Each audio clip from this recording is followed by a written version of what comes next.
नीला drum.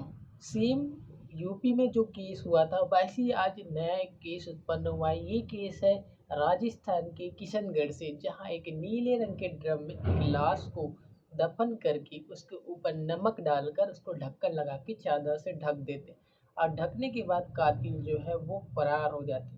फरार होने के बाद ये बात है 16 अगस्त 2025 के, जिस मकान मालिक का घर था किराए पे लिया था, जो लाश पड़ा था ड्रम में, वो जब अपने घर को सुबह मंदिर से आती है तो घर साइड में बहुत ज़्यादा बदबू देने लगता है।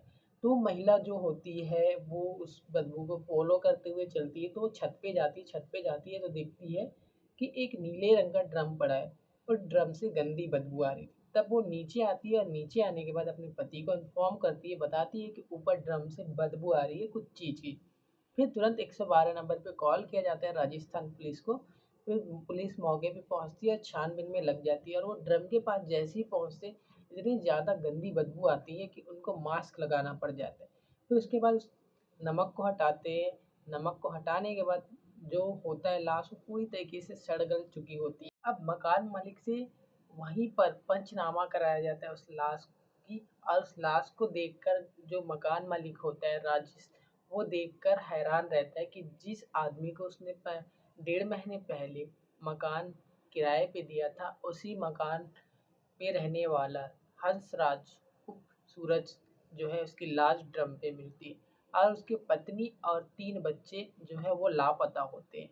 अब वहाँ पंचनामा होने के बाद आगे की कार्यवाही जो है वो पुलिस तय करती है, छानबीन पे लग जाती है। छानबीन पे लगने के बाद जब पुलिस वाले पूछताछ करते हैं राजेश से कि ये कहाँ के रहने वाले हैं, तो फिर राजेश बताता है कि ये 1.5 महीने पहले यहाँ मेरे घर पे रूम किराए में लिए थे, जहाँ ये यूपी शाहजहाँपुर से हैं शायद, ऐसा वो बताता है। बताने के बाद बोलता है कि इसकी बीवी और ये इसके 3 बच्चे रहा करते हैं।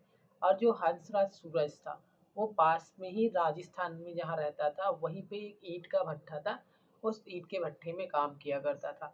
अब अचानक ये होता है कि कुछ दिन पहले इनके बीच क्या हुआ था वो तो हमें मालूम नहीं है, बोलते हैं।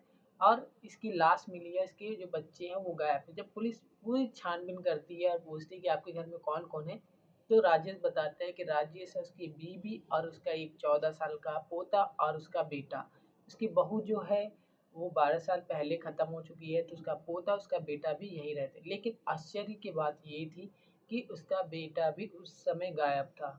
तो फिर पुलिस को शक जाने लगता है, शक जाता है तो उसके बाद जब पुलिस पूछताछ करती है, तो पूछताछ करने के बाद पता चलता है कि उसका बेटा भी फरार है। कहीं न कहीं ये जो उसका बेटा और उसकी पत्नी अफेयर में आकर ये कदम तो नहीं उठा लिए, ये सोचने पे आ जाता है पुलिस वालों को। और फिर उसके बाद छानबीन स्टार्ट ही रहता है। उसके बाद जब उनका लोकेशन ट्रैक किया जाता है तो दोनों पकड़ा जाते हैं, और पकड़ाने के बाद दोनों को हिरासत में रख लिया जाता है। और हिरासत में रखने के बाद जो उसका बेटा होता है हंसराज, जिसका मर्डर हो चुका था, उसका एक बेटा बताता है कि कैसे अंकल, जो उसका बेटा होता है ना, मकान मालिक का बेटा राजेश का बेटा होता है, वो और उसके पापा एक दिन नाइट में दारू पीते रहते हैं। दारू इतने ज़्यादा मात्रा में होती है कि जो हंसराज सूरज होता है वो पी के सो जाता है। और वो बताता है उसका बेटा हंसराज, जिसका मर्डर हो चुका है, उसका बेटा बताता है कि किस तरीके से पीने के बाद हाथापाई होती है, हाथापाई होने के बाद फिर लड़ाई झगड़ा होता है,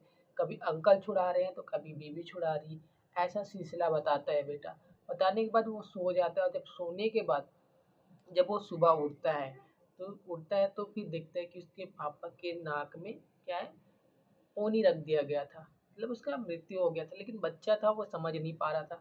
फिर ड्रम के पानी को खाली किया जाता है, खाली करने के बाद उसमें उसको रख दिया जाता है। रखने के बाद नमक को पूरी तरीके से पैकिंग कर दिया जाता है। पैकिंग करने के बाद ढक्कन लगा के उसमें चादर ढक के वहाँ से फरार हो जाते हैं।